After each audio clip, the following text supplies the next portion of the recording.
on, baby, your turn.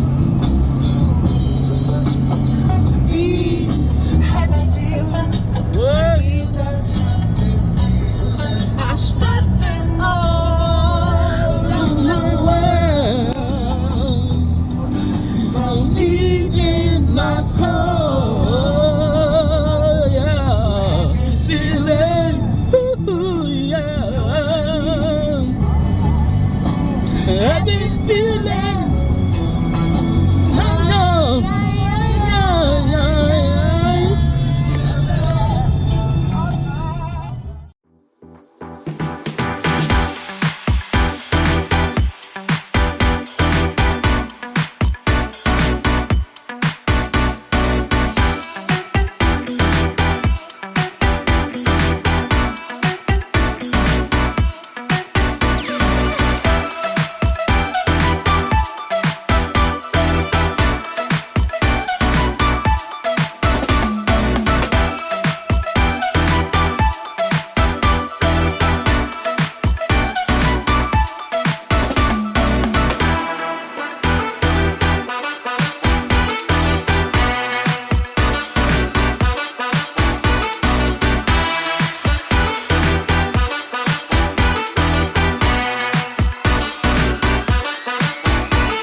if I stop moving, then I'll have to face myself. I don't wanna face myself. No, I don't wanna face myself. I don't wanna face myself. I don't wanna face myself. No, I don't wanna face myself. I don't wanna face myself. I don't wanna face myself. I wonder if God got a plan for everyone. I wonder if I could take a second run. 'Cause I carry on getting sad and getting stuck. What I wouldn't give for a life that doesn't suck. I'm a moving target. I never finish what I've started. I'm a moving target. But if I stop moving, then I'll have to face myself. I don't wanna face myself. I don't wanna face myself. I don't wanna face myself. Whoa, whoa, whoa, yeah. I'm a moving target. I never finish what I've started. Kinda makes me wish I had never started. I'm a moving target. But if I stop moving, then I'll have to face myself. Our republic wrote the magnificent words of the Constitution and the Declaration of Independence. They were signing a promissory note to which every American was to fall heir. This note was a promise that all men, yes, black men as well as white men, would be guaranteed the unalienable rights of life, liberty, and the pursuit of happiness. It is obvious today that America has defaulted on this promissory note insofar as her citizens of color are concerned.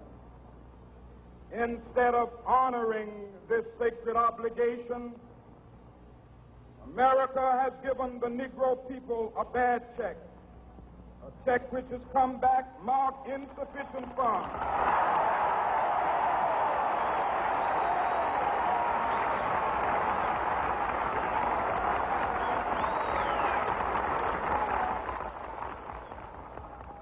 But we refuse to believe that the Bank of Justice is bankrupt. We refuse to believe that there are insufficient funds in the great vaults of opportunity of this nation. So we've come to cash this check, a check that will give us upon demand the riches of freedom and the security of justice.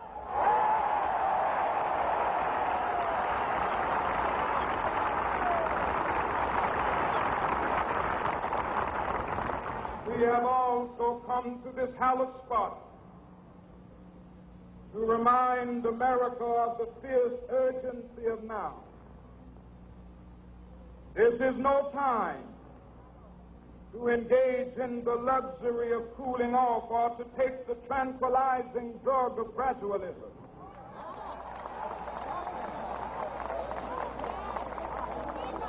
Now is the time to make real the promises of democracy. Now is the time to rise from the dark and desolate valley of segregation to the sunlit path of racial justice. Now is the time to lift our nation from the quicksands of racial injustice to the solid rock of brotherhood. Now is the time to make justice a reality for all of God's children. It would be fatal for the nation to overlook the urgency of the moment. This sweltering summit of the Negro's legitimate discontent will not pass until there is an invigorating autumn of freedom and equality. 1963 is not an end, but a beginning. Those who hope that the Negro needed to blow off steam and will now be content will have a rude awakening if the nation returns to business as usual.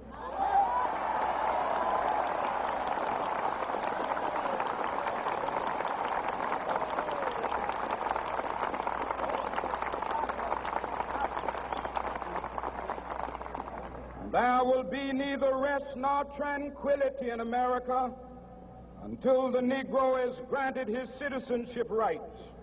The whirlwinds of revolt will continue to shake the foundations of our nation until the bright day of justice emerges.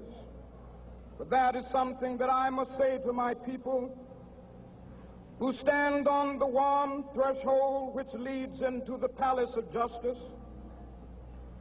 In the process of gaining our rightful place, we must not be guilty of wrongful deeds. Let us not seek to satisfy our thirst for freedom by drinking from the cup of bitterness and hatred.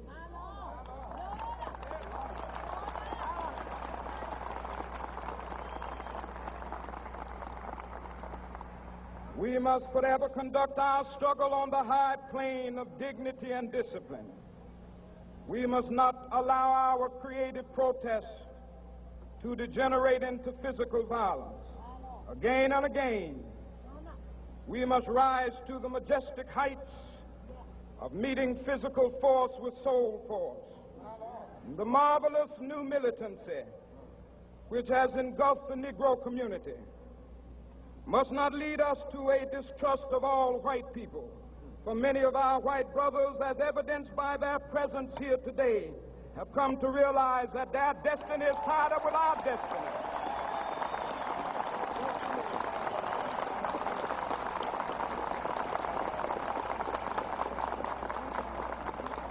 And they have come to realize that their freedom is inextricably bound to our freedom.